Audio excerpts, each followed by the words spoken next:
Hello students, देखिए आज हम पढ़ने जा रहे हैं, हमारी नेक्स्ट वीडियो है इन्वेस्टमेंट मल्टीप्लायर के बारे में। देखिए इसमें अभी हमने लास्ट वीडियो में पढ़ा था एपीसी और एपीएस का सम 1 होता है, एमपीसी एमपीएस का सम 1 होता है। तो जो न्यूमेरिकल पोर्शन है वो मैं एक साथ करा रहा हूँ जिससे कि आप इजीली सारे न्यूमेरिकल को सॉल्व करते रहें बैठ के, और फिर इसके बाद मैं थ्योरेटिकल आपको पढ़ाता रहूँ।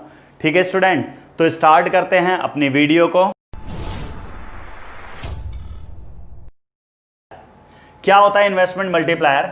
इन्वेस्टमेंट मल्टीप्लायर ना, इट इज अ रेशो, ये रेशो को शो करता है। मैंने इसके अकॉर्डिंग डेफिनेशन लिखी है, देखिए student, it is a ratio between change in income and change in investment. Change in income और चेंज इन इन्वेस्टमेंट की रेशो को हम क्या कहते हैं? इन्वेस्टमेंट मल्टीप्लायर कहते हैं।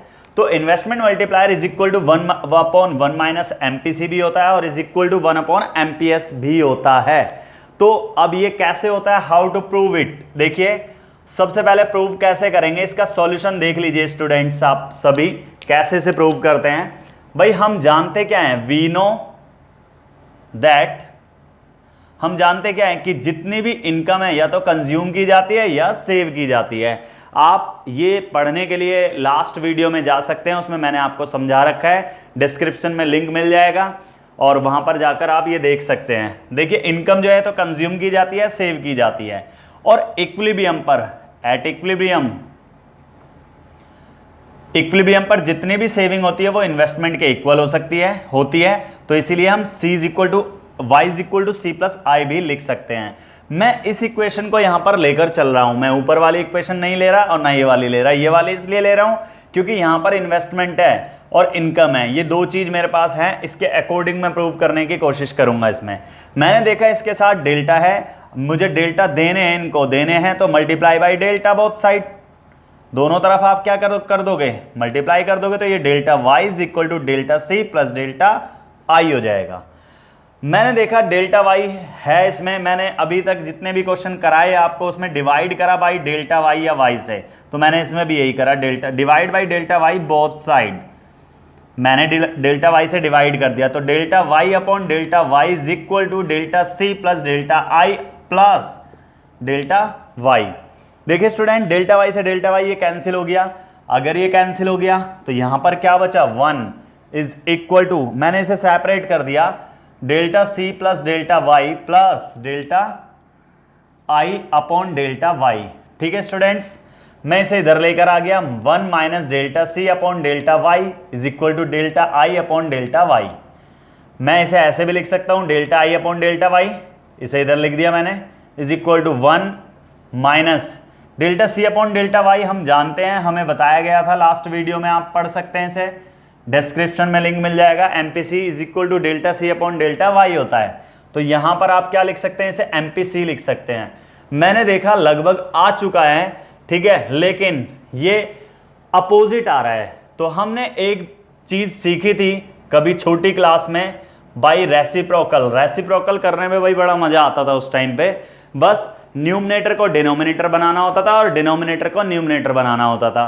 तो अब भी हम वही काम करेंगे, चेंज कर दीजिए स्टूडेंट, इसे delta Y upon delta I हो जाएगा is equal to 1/1 minus MPC हो जाएगा। तो मैंने देखा ये तो के की वैल्यू होती है, is equal to 1 minus MPC किसके बराबर होता है, एमपीएस के, क्योंकि मैंने आपको बता रखा है MPS is equal to 1 minus MPC होता है।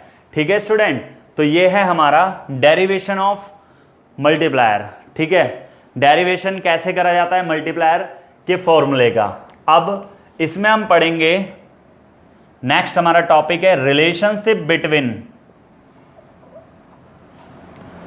मल्टीप्लायर लिखा हो या इन्वेस्टमेंट मल्टीप्लायर, के से रिप्रेजेंट करूंगा आगे मैं इसे, एंड एमपीसी का रिलेशनशिप अगर आपको बताना हो तो फर्स्ट ऑफ ऑल इसका सॉल्यूशन आप कैसे करेंगे, आप जानते हैं इतना बड़ा फॉर्मूला है ना इसका, delta Y upon delta I is equal to 1/1 minus MPC is equal to 1/एमपीएस।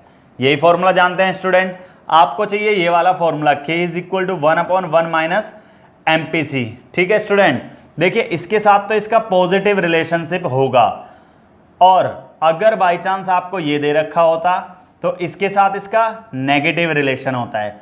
वैसे ये पता लग रहा है क्योंकि ये 1/MPS है, कोई भी वैल्यू अगर इसकी हम वैल्यू बढ़ाते चले जाएंगे तो K की वैल्यू क्या हो जाएगी, रिड्यूस होती चली जाएगी। अगर इसकी वैल्यू को घटाते चले जाएंगे तो इसकी वैल्यू बढ़ती चली जाएगी। लेकिन ये 1 माइनस है, इसलिए पॉजिटिव रिलेशन को शो करता है। तो देखिए अभी हम इसे पहले आप पॉज करके कॉपी भी कर सकते हैं साथ के साथ, और इसके बाद मैं आपको रिलेशनशिप बताता हूं इसका। तो देखिए स्टूडेंट, आपने कॉपी कर लिया होगा। अब हम पढ़ेंगे relationship between the multiplier and marginal propensity to consume. Marginal propensity to consume और मल्टीप्लायर में कौन सा रिलेशनशिप होता है, मैंने अभी आपको बताया था। मल्टीप्लायर में और एमपीसी में रिलेशन बताना है तो इसको आप ले लेंगे। इसमें वैसे तो पॉजिटिव रिलेशन होता है, देखो आपको रिमेंबर कैसे रखना है ये आपको मैं एक तरीका बता रहा हूं। देखिए मैंने आपको बताया था स्टूडेंट्स, एमपीसी और एमपीएस का जो सम है वो 1 के इक्वल होता है। तो ये आपको पता होना चाहिए कि एमपीसी की मैक्सिमम वैल्यू 1 हो सकती है और एमपीसी की मैक्सिमम वैल्यू तो 1 हो सकती है और इससे कम कम ही होगी। जब दोनों का सम 1 है तो बेसिकली इनकी वैल्यू क्या होगी, 1 से कम ही होगी दोनों की। मैंने एज्यूम कर लिया एमपीसी इज इक्वल टू 0.75 और 1 मैंने एज्यूम कर लिया।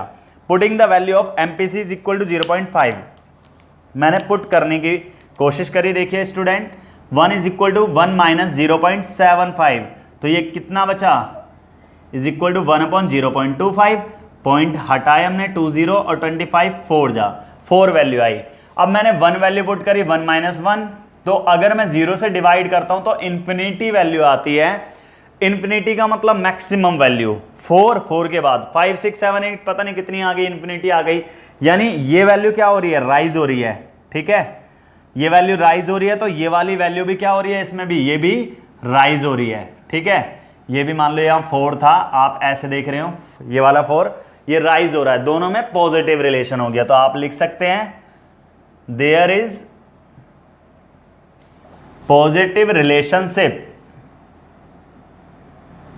Between multiplier and MPC. MPC और मल्टीप्लायर में पॉजिटिव रिलेशनशिप होता है। तो आप लिख सकते हैं when the value of MPC rises, अगर इसकी बढ़ती है value, then the value of multiplier also rises, multiplier also rises, उसकी वैल्यू भी बढ़ती है। ठीक है स्टूडेंट, नेक्स्ट हम लिख सकते हैं when the value of MPC falls, अगर एमपीएस की वैल्यू एमपीसी की वैल्यू फॉल्स होती है, ठीक है, then the value of MPS sorry multiplier also falls. ठीक है स्टूडेंट, तो इसमें value of multiplier also falls होती है। ठीक है स्टूडेंट, तो ऐसे ही हम बता सकते हैं कि लास्ट हमारे पास टॉपिक है when the value of MPC is equal to 1, then the value of multiplier is infinity. It is the maximum value of multiplier, ये मल्टीप्लायर की मैक्सिमम वैल्यू होती है स्टूडेंट्स। ठीक है स्टूडेंट, तो ऐसे ही अब हम रिलेशनशिप पढ़ेंगे किसका, मार्जिनल प्रोपेंसिटी टू सेव और मार्जिनल प्रोपेंसिटी टू कंज्यूम का। तो पहले आप इसे कॉपी कर लीजिए, मैं आपको बताता हूं रिलेशनशिप। तो देखिए स्टूडेंट, अब हम रिलेशनशिप पढ़ेंगे मल्टीप्लायर का और एमपीएस का। देखिए रिलेशनशिप मल्टीप्लायर का तो ये फॉर्मूला, टोटल हमारा फॉर्मूला ये होता है, ये तो आपको रिमेंबर रखना है, आगे के क्वेश्चंस में काफ़ी हेल्पफुल होगा ये फॉर्मूला। अब हमें रिलेशनशिप बताना है के और एमपीएस का। एमपीएस में क्या करो बच्चों, लेट एमपीएस की वैल्यू आप एज्यूम कर लो, एक आपने एज्यूम कर ली 0.5 और एक एज्यूम कर ली 0.25 और 0.5, ये एज्यूम कर ली। सोचो अब हमने क्या करा, putting the value of MPS 0.25 put कर दीजिए value, k is equal to 1/1 MPS होता है, 1/0.25 पॉइंट हटाया और 25 4 जा, ये 4 आ गया स्टूडेंट। ठीक है, देखिए ऐसे ही यहां पर हम वैल्यू पुट कर देंगे। Next putting the value of MPS is equal to 0.5, K is equal to 1/MPS होता है, 1/0.5, पॉइंट हटाया और 2। अब इसकी वैल्यू क्या हो रही है, यहां पर तो राइज हो रही है, लेकिन 4 से, अब मान लीजिए यहां पर 4 है, अब 4 से ये वैल्यू क्या हो रही है, फॉल हो रही है स्टूडेंट। ठीक है, इसमें कौन सा रिलेशन होगा, इनवर्स। तो आप लिखोगे इसमें there is inverse relationship between multiplier and MPS। फिर आप लिखोगे when the value of MPS rises, then the value of multiplier falls। Value क्या होगी, फॉल्स। इनवर्स का मतलब ही यही होता है। ऐसे ही when the value of MPS falls, then the value of MPS यानी मल्टीप्लायर राइजेज। ठीक है स्टूडेंट। और लास्ट पॉइंट है हमारा when the value of MPS is equal to 1, अगर हम 1 रखते हैं then the value of multiplier की वैल्यू क्या होगी स्टूडेंट, 1/1 क्या होगी, 1। ठीक है, यानी 1 होगी। It is the minimum value of multiplier. ये मल्टीप्लायर के मिनिमम वैल्यू होती है, ये भी आपको पता होना चाहिए। ठीक है स्टूडेंट। अगर आपको वीडियो अच्छी लगी है तो अपने फ्रेंड्स को शेयर कीजिए। अगर आपने चैनल को अभी तक सब्सक्राइब नहीं किया है तो चैनल को सब्सक्राइब कीजिए, जिससे सबसे पहले आपके पास नोटिफिकेशन पहुंच जाए। Thank you.